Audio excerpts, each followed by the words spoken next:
With more than 2 million downloads, this is your number one source for true crime coverage in America. This is Murder in the Morning with Tony Bruschi and Stacey Cole. From the Hit Killers Podcast, Murder in the Morning. Bryan Kohberger, you may have heard the name here a time or two. The suspect of the killings of the 4 University of Idaho students made an appearance in court just the other day as his legal team continued their attempts to challenge the indictment against him. Kohberger, who was consistently denied involvement in the November murders, attended the hearing dressed in an orange jumpsuit, a notable departure from his usual formal attire during past appearances. The wardrobe choice was reportedly made at Kohberger's own request, according to his defense attorneys.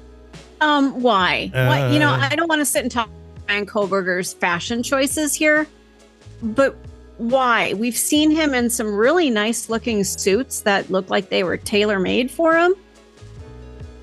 Why are we doing orange now? I'm going to guess because it will elicit more pity from people who look at him and go, look at him. He's in an orange jumpsuit, and he has a bit of a following. It's not like Karen Reed, and I don't think it ever will be. I think it's going to really kind of be a basket of deplorables, so to speak, of the ones that are going to be standing by his side in a weird cultish type way. At the heart of the hearing was a motion filed by the defense asking the court to dismiss the indictment on the grounds of alleged irregularities in the grand jury process. The defense argued that the indictment process may have been compromised, suggesting it did not meet the necessary legal standards. We believe there are significant issues with how the grand jury was convened and the information they were provided, Kohberger's defense team stated during the hearing. Judge John Judge, who presided over several proceedings in the case, denied the defense's request. In his ruling, Judge noted, I can't wait for the new judge to be on this thing, noted that there was no substantial evidence to suggest that the grand jury has been improperly influenced or that the indictment should be dismissed. The court has found no merit in the defense's claims. The grand jury proceedings were conducted properly and the indictment stands, Judge John Judge said in the response to the motion by the judge, whose name has also happened to be John. The decision represents a setback for Kohberger's defense, which has been seeking to identify flaws in the investigation and the legal procedures leading up to the trial, basically because he doesn't have a defense. Despite the denial of the motion, the defense signaled that they would continue to explore other avenues of defense as they prepare for trial. They have consistently pointed to possible investigative errors, including the handling of evidence and the timeline of the investigation. Kohberger's trial is expected to attract widespread attention given the high-profile nature of the case. The killings of the University of Idaho students in November, of course, sent shockwaves through that small college town in Moscow, Idaho, and through the rest of the nation. Kohberger is looking to be in court, I believe, in the beginning of June, correct? I think so, yeah. Yeah. Well, at this time, unless something else comes up.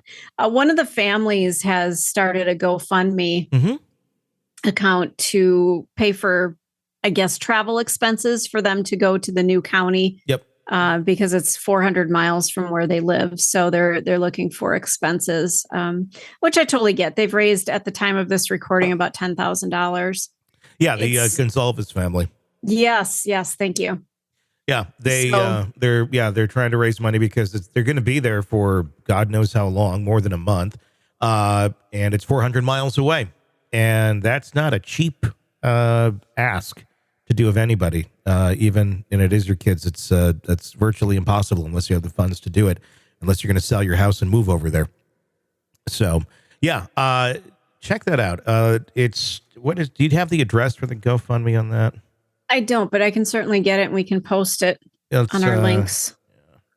I just think their lives have been uprooted enough. It makes me sad. I understand why they have moved the trial, but it really makes it difficult for these families. Oh my goodness, 28,000 as of this recording. So when I looked earlier, it was 29,000 as of my looking at it. Oh dear. You look for, if you're going to go to GoFundMe, help Kaylee Gonzalez family attend trial. That's what it's called. Kaylee, Kaylee, Gonzalez is Gonczalez. ALVES, to help donate to that GoFundMe. And so, somebody gave $5,000. Wow. Yeah. That's amazing. Yeah. People are really great, Yeah. And that family needs it to get out there, and they're very sincere in their ask. They said we would not do this if we did not have to. So yeah, check that out. Help Kaylee Gonzalez family attend trial. That's on GoFundMe, and let's help them out and help them get to see justice for their daughter. All right, true crime addicts, let's cut the crap. You're knee-deep in the gory details of your favorite podcast when suddenly a commercial hits like a bad meal. Seriously? You deserve better. Upgrade to True Crime Today Premium Plus on Apple Podcasts, where you can binge without those annoying ads. Plus, get extended interviews that go deeper into the darkness and early access to episodes so you can be the first to know. It's like trading up from fast food to fine dining, but with more blood. So, go ahead. Search for True Crime Today Premium Plus on Apple Podcasts. Subscribe and feast on the good stuff.